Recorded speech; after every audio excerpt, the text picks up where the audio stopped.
Hi everyone, happy Wednesday. Oh, excuse me, apparently I had fluff on my lip. Um, Sorry for the lateness today. My morning really got away from me. So I decided to take my shower and everything during my lunch hour instead. Anyhow, so now I have my base space on. I've already gone ahead and put all that on so that you didn't have to go through the torture of watching me do that. Today I just wanted to talk to you about some shadows, and I'm not even joking when I say I have a crap ton of shadows to show you. So hold on a second. I'm just going to turn this around. Bear with me. Maybe. There we go. Okay, so these are all my shadows.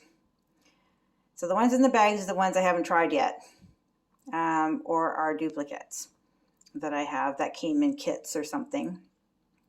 But as you can see, I've tried many different colors already, from blues to grays to orange to bronze, purples, grays. I said grays, didn't I? Some of those funky ones, the new collection that came out, the duochrome, some kind of like reddy bronze colors, lots of different colors. I'm really curious about this red one, which I will try another day. But anyhow, as you can see, lots of colors. Now, many people can wear many colors, so even doesn't matter what color your eyes are, and your skin tone really is. I mean, your skin tone will play a little bit of a factor into it, but again, it all depends on how you set your base as well. If you set your base where it evens out the tone all the way through, then you're going to get a nicer color application to begin with, and you won't get that change in color because of your undertones. So it's really important, like I said yesterday, to set your base and even out that tone. So that's why I really like using the candlelight for myself with a little bit of the snow, because it really just blends that out. So now I have a really nice coverage and base to work with. But anyhow, I thought today maybe I would just kind of go show you a couple of small colors again, and kind of how you can build.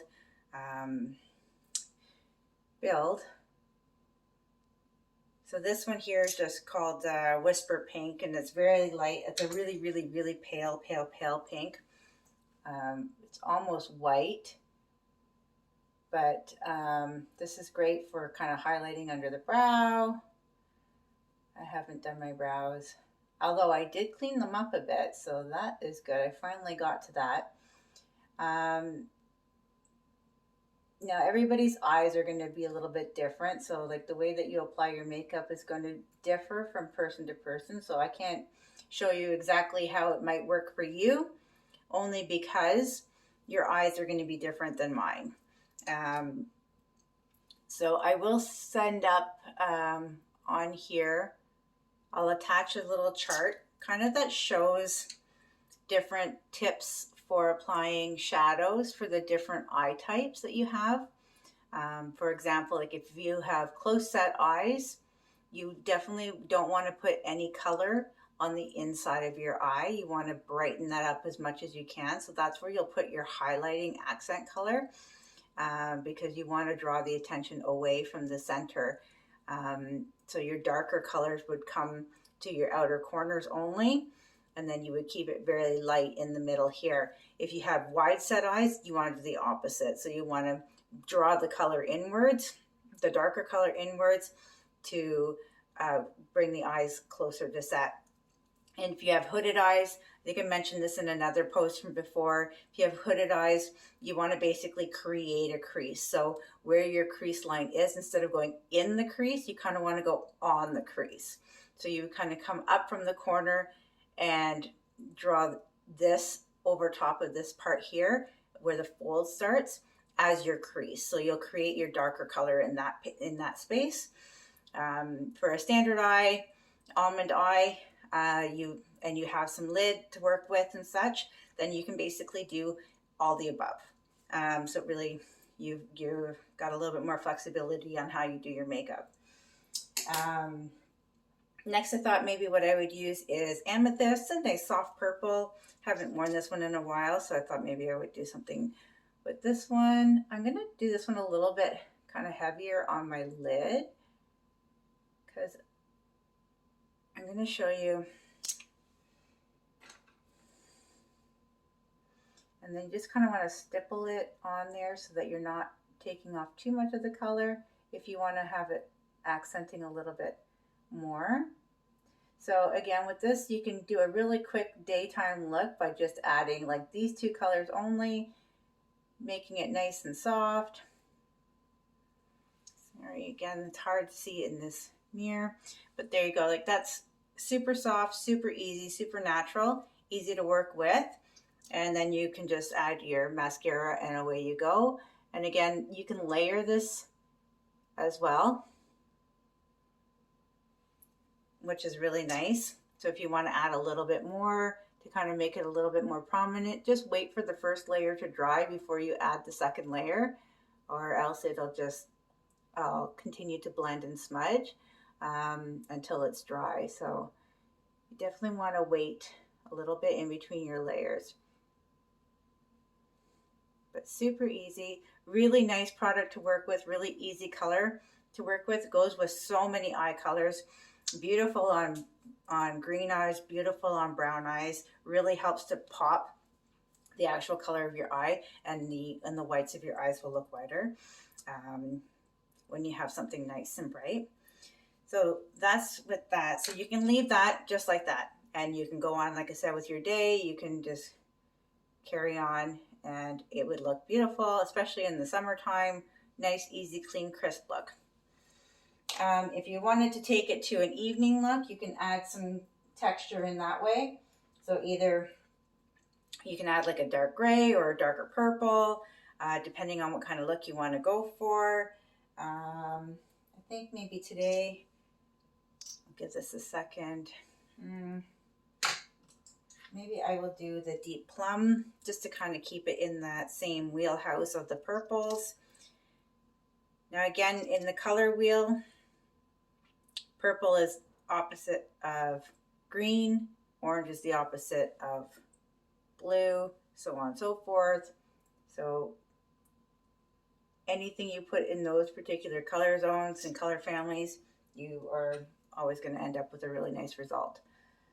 So if you wanted to take this nice day look now to an evening look, you could easily do that by just adding a little bit of a darker color. You can just leave it really natural in the corners and just kind of blend it through.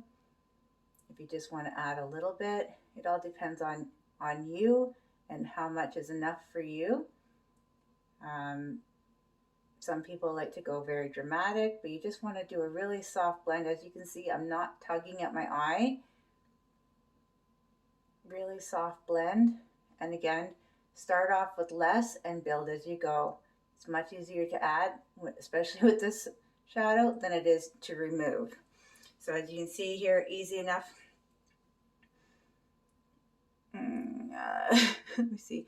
Easy enough to blend in. And if you go soft, you can keep it soft. Now you can make it darker if you want. You can draw it inwards more. Again, it all depends on your eye set. You can bring it all the way through. Blend it up. If you have a lot of lid to work with, you can blend it up. And that'll help draw that attention upwards. So as you can see, like this one's like really making this eye smile. And this eye just looks very natural. But this eye looks like it's smiling now. And your eyes are never complete. So don't take this the way that it is until you've added your mascara or your liner and mascara, depending on what kind of look you're going for. The shadow itself doesn't do enough to actually complete the look. So you need to get your lashes on there before you can do anything else, which we will talk about in a couple of days. Tomorrow we're going to focus on liners and brows. And I clearly didn't put enough on this one. It's kind of hard to see in the phone how much I'm actually putting on there. So smiley eyes, again, I will post for you guys the tips and tricks for the different eye shapes. I thought I may have done that in the past, but I don't recall. So I'll repost that for you so that you have that as a guide. I'll also post the color wheel again for you as well, just so that you know if you're looking to try and create a look and you want to keep as much in the same family that's best suited for your eye color. I totally get it. If you're wanting to experiment more and go outside of that, have fun. Makeup is meant to have fun with. You're supposed to have fun with it, play with it, enjoy it, create new looks, create new personas with it. It's fun. Sometimes it's great because you get a certain look on and all of a sudden you're like, whoa, I feel like a rock star today. And then it just gives you a totally different step. And for the rest of that day, like you've got a lot more pep. You're ready to rock and roll. You're ready to take on the world. Other days you just want to kind of have that girl next door kind of look, and you're like, you nail that one down, and you just walk around, and it feels really good. And you just, you know what? It's good to feel good. So enjoy your makeup, enjoy your colors, enjoy playing with stuff. I'm here to help you guys with anything that you have questions about. The nice thing again about the SeneGence eyeshadow is it is multi-purpose. I keep saying that, and it's not going to go anywhere. So once this is dry for the day. It's not going anywhere. It's not budging until I take it off at night. I've even fallen asleep on the couch with it and woke up at like 5 o'clock in the morning, although I don't recommend it. But then I had to wash my face at that point in time because I was like, oh, but most of it was still on, even though I'd been sleeping with it and wearing it for now almost 24 hours.